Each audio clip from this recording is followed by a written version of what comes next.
Hi everyone, today we're going to look at a free tool that captures screen into GIF. So let's have a look at how it works.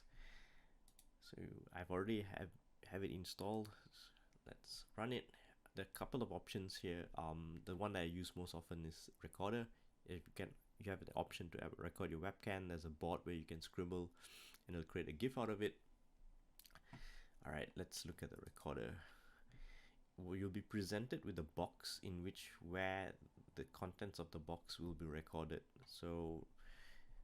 And you can drop down the frame rates here to, I keep it at low single digits. It's more than enough to create an how-to video.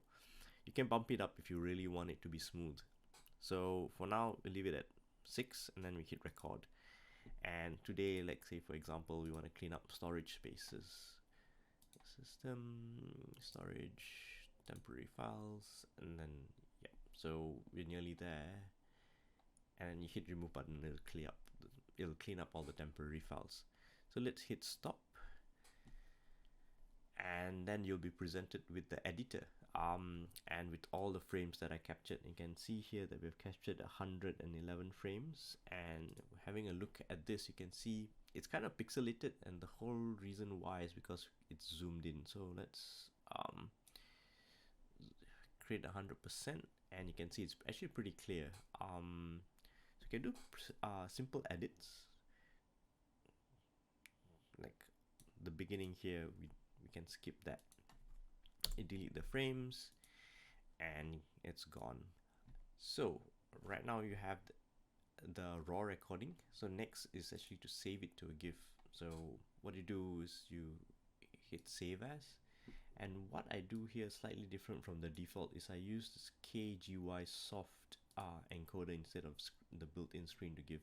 Screen to GIF has an excellent quality encoder which gives you really high quality, but this time we want it to be simple and fast. That's why I switch to this and I leave it at the balance preset.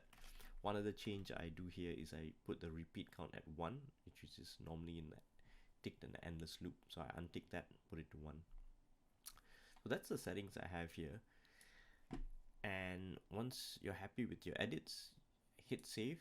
It will go ahead and process the file, and you can see it's produced a 1.3 meg file. It's very small, compact, and easy to send over an email. So let's minimize this and look at the file that we got. So double clicking on that shows you how we got there.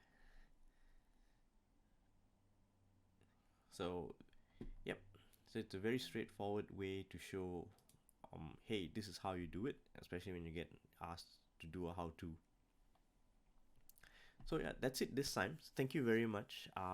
Hit the like button, hit subscribe, and the bell icon to see more videos like this. If you have any ideas on what to do next or have any questions, leave it in the comments below.